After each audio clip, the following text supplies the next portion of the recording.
Assalamu alaikum dear cadets. I am your teacher Abdul Rahman from Cadet College Fatehjung. I welcome you all into our next lecture of social study of 6th class. Dear cadets, आज हम पढ़ने जा रहे हैं forest के बारे में, जंगलात। फॉरेस्ट की हमने टाइप्स पढ़नी है। दुनिया में फॉरेस्ट कम से कम होते जा रहे हैं। तो जो हमारे पास ज़्यादा फॉरेस्ट मौजूद है वो इक्वेटोरियल फॉरेस्ट, इक्वेटर के आसपास, और टेम्परेचर फॉरेस्ट, या फिर आपके पास जो है वो टेम्परेचर फॉरेस्ट। दो हिस्सों में हमने तकसीम कर रखा है इनको। तो जो टेम्परेचर फॉरेस्ट है ये अमूमन ठंडे इलाकों को आपके पास जंगलात हैं, जबकि जो इक्वेटोरियल फॉरेस्ट है ये दुनिया के बहुत सारे मुल्कों में फैले हुए हैं। फिर हमने रीजन्स पढ़ने हैं, किन किन मुल्कों में ये जो दो टाइप्स हैं ये मौजूद हैं। फिर इसमें वेजिटेशन किस किस्म के दरख्त मौजूद हैं जंगलात में, और उसके साथ साथ हमने पढ़ना है कि वहाँ पे कैसे जानवर मौजूद हैं।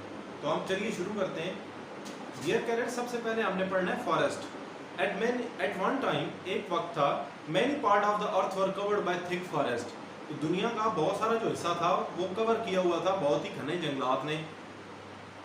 But only a few forest remain today. लेकिन आज के दौर में बहुत ही कम जंगलात बाकी हैं। One of the reason is that the world population has multiplied many times over. जिसकी एक वजह जो हो सकती है वो ये है कि जो दुनिया की आबादी है वो मल्टीप्लाई हो गई है, वो ज़रब हो गई, वो बहुत ज़्यादा बढ़ गई है। More space is needed for homes. तो बहुत ज़्यादा जगह हमें चाहिए घर बनाने के लिए, हमें अपने फार्म्स बनाने के लिए, फैक्ट्रियाँ लगाने के लिए और रोड्स बनाने के लिए। तो इसके नतीजे में हमने क्या किया, हमने जंगलात को काट दिया। तो इसके बाद हम मूव करेंगे जो वर्ड और मीनिंग्स हैं। अभी तक जो हमने 4 लाइनें पढ़ी हैं उसके जो डिफिकल्ट वर्ड मीनिंग्स हैं वो मैं आपको लिखवाता हूँ। डियर कैडेट्स, अभी तक जो हमने पढ़ा उसमें हमारे पास जो वर्ड मीनिंग है फॉरेस्ट की हेडिंग में, वो आपके पास एट वन टाइम, एक वक्त, कवर्ड ढांपना या ढका हुआ होना, पॉपुलेशन आबादी, मल्टीप्लाइड ज़रब खाना या किसी चीज़ का बढ़ जाना, स्पेस हम कहते हैं जगह को, फैक्ट्रीज़ हमारे पास होते हैं कारखाने। तो डियर कैडेट्स, ये थे वर्ड मीनिंग, ये आप अपने पास नोट कर लें। अब हम मूव करते हैं जो हमारे पास टाइप्स ऑफ फॉरेस्ट हैं उसकी तरफ। डियर कैडेट्स, अब हम स्टडी करते हैं equatorial forest. Equatorial forest are also known as tropical rain forest. तो इक्वेटोरियल फॉरेस्ट को हम ट्रॉपिकल रेन फॉरेस्ट भी कहते हैं। ये कहाँ पे मौजूद है? और फाउंड इन साउथ अमेरिका। ये असल में बहुत सारे ममालिक के अंदर मौजूद है। ये एशिया के अंदर मौजूद है, साउथ अमेरिका के अंदर मौजूद है, अफ्रीका के अंदर इनका कुछ हिस्सा मौजूद है। तो सबसे पहले देखते हैं साउथ अमेरिका के कौन कौन से ममालिक में। तो साउथ अमेरिका के मैंने ममालिक बड़े बड़े लिख भी दिए हैं और मैं साथ साथ बता भी देता हूँ कि साउथ अमेरिकन के कंट्रीज जो इक्वाडोर है, कोलंबिया है, ब्राज़ील है। अफ्रीका के अंदर आप जाएं तो लाइबेरिया है आपके पास, सेवरी कोस्ट है, घाना है, Togo, Benin, Nigeria, Cameroon, Equatorial Guinea और कांगो और Democratic Republic of Congo.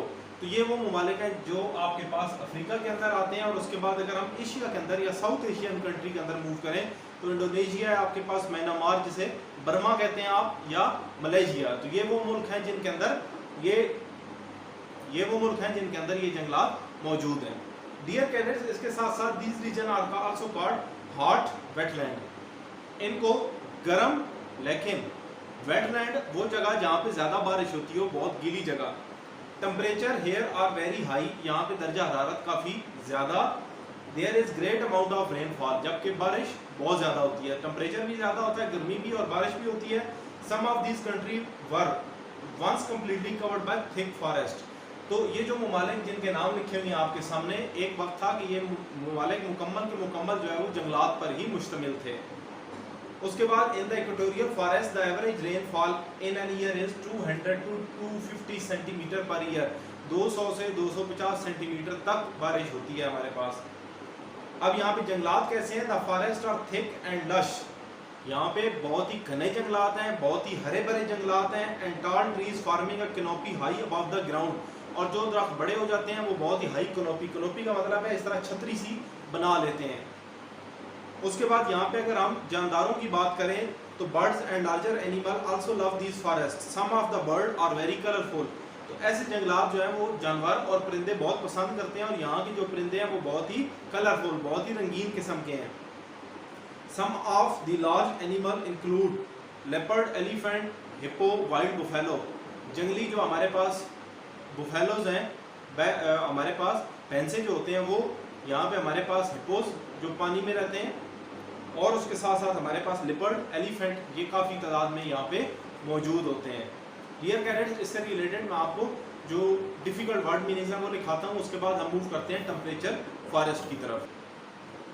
Dear cadets, equatorial forest से रिलेटेड हमारे पास जो डिफ़िकल्ट वर्ड मीनिंग है उनमें कंट्रीज़, ममालिक, साउथ अमेरिका, जनूबी अमेरिका, अमेरिका, साउथ एशिया, जनूबी एशिया। हॉट का मतलब गर्म, वेट गीले, लार्जेस्ट बहुत बड़ा, लश आपके पास हरा भरा, कलरफुल का मतलब है यहाँ पे रंगीन, लेपर्ड आपके पास तेंदुआ होता है, एलिफेंट हाथी, बुफेलो आपके पास भैंसे, और वाइल्ड बुफेलो का मतलब है जंगली भैंसे। तो ये आप अपने पास जो है सारे वर्ड मीनिंग नोट कर लें। उसके बाद हम मूव करते हैं हमारे टेम्परेचर फॉरेस्ट की जानिब। Temperature forest are quite different from equatorial forest. Temperature जो फॉरेस्ट है ये काफ़ी मुख्तलिफ है हमारे पास इक्वेटोरियल फॉरेस्ट से। They are found in North American country. ये हमारे पास शुमाली अमरीकी ममालिक जो हैं उनके अंदर मौजूद होते हैं, जिसमें हमारे पास USA, United State of America, Canada है आपके पास, और लार्ज पार्ट ऑफ यूरोप, और यूरोप के काफ़ी हिस्से पर ये जंगलात फैले हुए हैं।